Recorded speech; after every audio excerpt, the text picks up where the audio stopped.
Hello my friends, welcome back to my channel. Today we are going to create one of our Windows logo.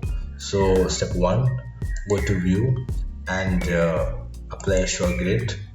View, snap to grid, keep turned on and make it one square bigger. So let's make like this, then make it one more copy with the alt key and keep it one gap here. Make it again here, like another copy here. So select all of that, then keep hide this grid here and select the third one, perspective distort, and make it a little bit bigger like this. So and apply the color here, so like this, then cancel the straw color here.